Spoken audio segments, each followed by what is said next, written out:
Yeah, I don't really think I want to specify which kind of rider I am so far. I really enjoy just being able to do a bit of everything, do a bit of the classics, a bit of the climbing races, couple classics, gravel races, a little bit of everything. I think it's super interesting, and it's good for my development, doing all these different kind of riding all these different kind of terrains. So yeah, so far I like which kind of rider I am as an all-rounder, and then in the future I can specify a bit more. How many years do you want to give yourself before you want to specify in one terrain or two terrains? I'm not really stressing about everything. I think I have a lot of time. It was only my first year, and hopefully I have a long career ahead of me, so I see no reason to rush anything or try to make any fast decisions. I'll just take it how it comes. Which one is the most fun at this part of your career? What do you like the most? I would say the hard one-day races, something like Strade. I really enjoy it. I think that's yeah, what I enjoy the most when I'm riding. But it could be like, for example, in a few years, stage racing would suit you better than you could eventually be a stage racer, for example. Yeah, for sure. Maybe I develop in that direction in a few years. We'll see. And yeah, maybe I become a full classics rider and only want to do the hard flat couple races. But yeah, I'll see. Yeah. And what are your plans for the coming season? Which types of races are you going to race? I'll definitely get a bit more experience with the spring classics. So I think I'll be in the group for the couple classics in the start of the year, mainly to help and to gain the experience. And then for the rest of the season I'll do a bit like I did this year with some different kind of terrains and races. So no Grand Tour in mind? It's still a bit uncertain. There is an opening that maybe it's possible to do the Vuelta, but there's no decision made right now, and yeah, it's something me and the team have to think about when we get a bit further into the year and see if I'm ready for it. And I presume you're going to help METTEZ in the classics. What can you learn from him, because well, he's one of the best classics riders in the world? I think there's so much to learn from Mats. As you said, he's one of the best classics riders in the peloton, and yeah, he has such a presence and so much experience. So yeah, I think it's unlimited how many things I can learn from him. Albert, people have been talking about you since you were 15, 16. How did you get used to that so young? Because most people don't become, in sport, don't become known until they're 21, 22, but you had to deal with that when you were still at school. Like, how was that, just to learn that people knew you and expect things from you? Of course, it was a different world of cycling that I didn't experience before, but I think from quite a young age I've been putting a lot of pressure on myself already, so having the pressure from the outside was not a big surprise to me. So I think I quite quickly got used to handling it. How was that though when you were in school, when you were just Albert to all of your friends, but then there's 10,000 people who know your name? It's a bit weird in some way, but yeah, we're all still humans, and I'm still the same person that I was before nobody knew my name. Is the one rider on the team who you speak with most, or who you look to for advice and just experience? I would definitely say Mats is the one I'm speaking to if I need advice on anything. Yeah, he's such a good leader, and he has a really good balance with how he deals with the cycling world. So I think he's a good example of what could be nice to be in the future. Sometimes you interview these super talents like yourself at your age, and they say, I want to be world champion, I want to win Roubaix one time. You seem more modest. Is that something that's in your characteristics, or you don't like to talk big? I think I would prefer to show it in the races than to speak about it in interviews. And I don't really have a rush with anything, so maybe I do a big result next year, maybe it takes 3 more years, but I think if I carry on with my development, the results will come in the future. What do you guys in Denmark eat nowadays? Because we have like big stars from Denmark, and normally we had like when they were good at the under 19s, under 23, there was like, okay, that was the limit. But it seems like the last 10 years, there's something in the ground in Denmark that produces top talents. I think it's mainly because there are so many fast riders in Denmark that we kind of develop each other. The level is so high from such a young age, and that the competition is pretty crazy. So I think this pushes everybody to get better, and then you'll always be like a little bit in front of everybody else. And like you had also this multidiscipline approach. Do you think that in the future, like you said in the beginning with all the terrains and road cycling, do you think that like, for example, like what Pitcock does, what Van der Poel does, that it's also a possibility for you to combine all those disciplines also on an older age? Yeah, for sure. I would say at least in the coming years, I would like to do road cycling and mountain biking. Now I don't do any more cyclocross, but those 2 disciplines I would like to combine. I have a bit of a dream going to the Olympics on the mountain bike in 2028. So I think with the team we're trying to make a timeline that goes until then with the 2 disciplines, and then we can reevaluate after that. But so far I just enjoy doing both disciplines, but if it comes to a point where there's no enjoyment in it anymore, then I will stop on the mountain bike and only do road. Because the road is the future. For sure, the road is the main discipline for me, and it's where I want to be the best rider in the future. How did you start having interest in cycling? How did it all came about? I started really early. I think I started riding on the mountain bike when I was 5 because my brother started, and then did mountain biking from then until I was 14, 15 and got my first road bike there, and then I didn't think I was going to do so much on the road. I was just doing it for training, and then in under 17 I did a few good races on the road, but didn't really think about it. And then it was actually first when I won the World Championships in junior that I decided, okay, now I start to focus more on the road than on the mountain bike. But you didn't come from a traditional cycling family or something like that? My dad was cycling a bit, both mountain bike and road, but it's not like a professional level or anything. But I would say we were probably a cycling family because most of us was riding the bike. But you talked about the pressure before, that you're still a young guy, and then you suddenly stand on the podium with Pogacar and Alaphilippe. Has that experience made you feel more pressure that you suddenly make these big results among the greatest riders in the world? No, I don't think so. I think it doesn't change so much. Maybe there's a bit more expectations from the outside, but it's not really because I put more pressure on myself just because I achieved some of these results in the end of the season.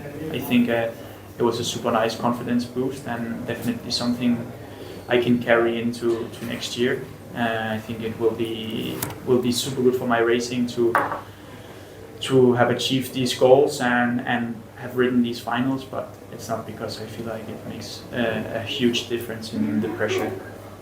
What do you think of that the cycling world calls a rider like you a super talent when you're only 19 years old?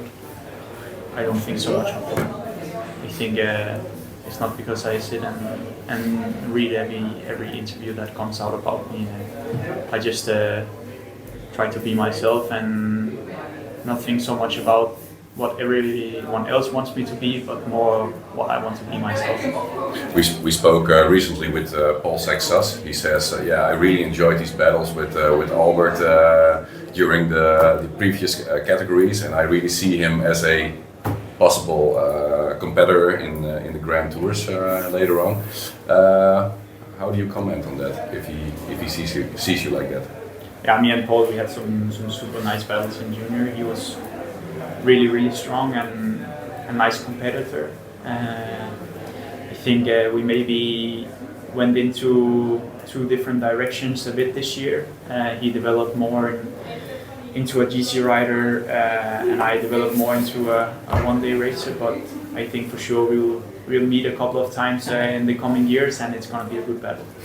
You smile when you talk about it, so yeah, some good memories. It was a super nice competitor to have. I think our battles were really fair, and I like him as a person. I think he's a nice guy, and yeah, it was just the strongest guy who was winning, and I like that. Do you have a specific race in mind where you have fun memories of this battle with him in specifically? Well, I think in juniors at the Val-May we had a really nice battle. Which one? Val-May. Okay, yeah. Nations Cup. Yeah. I would, when we have like in cycling now the established order with Pogacar, Van der Poel, Evenepoel, the big names. What does it take for you to try to reach that level? What do you need the coming years to develop? Perhaps because everybody thinks you can do that. What do you think you need to become? Mainly, I just need time. I think I definitely hope to be one of these names in the future. Maybe it's in 2 years, maybe it's in 5. But I think, yeah, just I need to have a bit of patience and not rush anything, and just see how my development goes and take it from there. All those guys perform also for the fans great battles the last few years. Cycling is very fun to watch. Is that something you also want to you want to achieve things? You are a pro athlete, but do you want to also give a show to all the fans to keep the cycling community having fun and watching the races? Of course, I think it makes cycling a lot more enjoyable to watch when you have these big rivalries. And it's for sure something I would like to in the future be able to give back to the sport. Also, watching cycling as a kid, it was super nice to see some of these battles, and it would be really cool to be able to create them myself. Which battle do you specifically reminded? I knew this would come, but I don't remember it specifically. But is it like a race? You said, that was like, if you ask me, like the Amsterdam Gold Race 2019 with that complete outcome nobody expected? Yeah. To be honest, I didn't. It was not because I was watching a lot of road cycling when I was younger. I was more watching mountain biking. So it's not because I can pinpoint a lot of crazy races I've watched. It was more in the last few years that I've really been looking more into the road cycling. So it's not because. Did you have any idols in mountain biking or on the road? I think Nino Schurter was the idol in mountain biking. He was the biggest and best rider probably there's ever been, in my opinion. And then, of course, some current riders I still look up to, like Mathieu or Pocky or someone like this. And it's definitely something I strive to be in the future. Mathieu has a lot of difficulties nowadays when he comes to mountain biking. He doesn't perform like he wants to be. Do you think it's still possible to combine these two disciplines in the future? Because you want to do that. I think it's possible, but I think it takes more energy than it did 5 years ago. I think it's more difficult. Everything is also getting optimized now in mountain biking, and everybody is at such a high level that it's a bit naive to think that you can just jump on the bike and really perform. I think this is also a mistake I made myself this year, not putting in enough effort to really perform, and this resulted in just getting injured or crashing or doing something else stupid. So I think it's still possible, but you need some more specific work, and you need to really make a smart plan on how to do it. For example, the World Championships next year, mountain biking, do you want to ride it? Do you have ambition for that? It's in the Vuelta, so that's... Oh. Yeah, so no.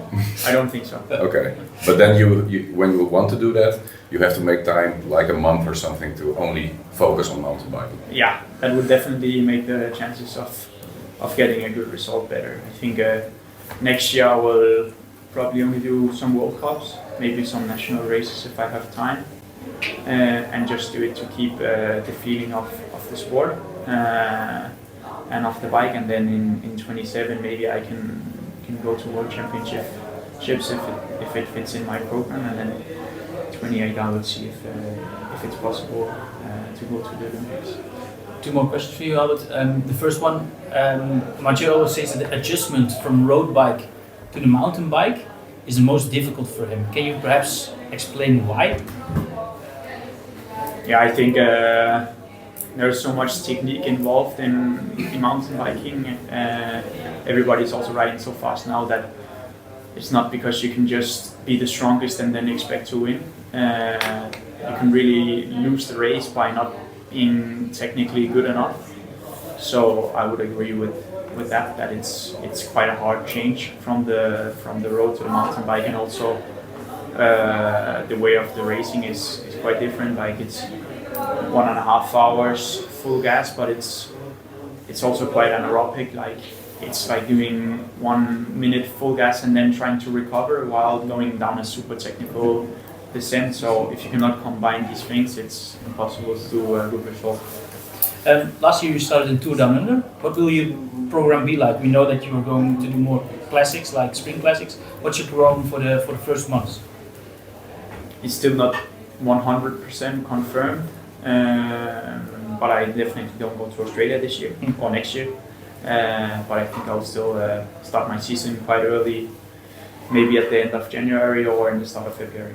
Which is Mallorca or Valencia or something. Yeah, something like this. An opening weekend also? Yes.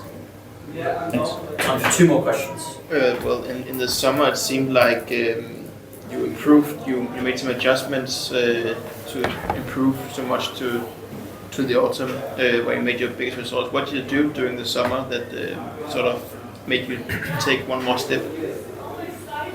It's hard to say specifically what made a big difference. To be honest, I think the biggest change was finally having a bit more time just to relax and to train and get a bit more consistency in what I was doing. I think jumping from juniors to World Tour is a really big step, and it creates a lot of stress. Also with all the traveling and more race days and stuff like this. So I was getting sick quite a lot after the big races. And yeah, I think in the end of this season I was finally feeling a bit more comfortable in this new environment, and also feeling more confident than before. And I think this was probably the biggest change from the first part of the year to the end.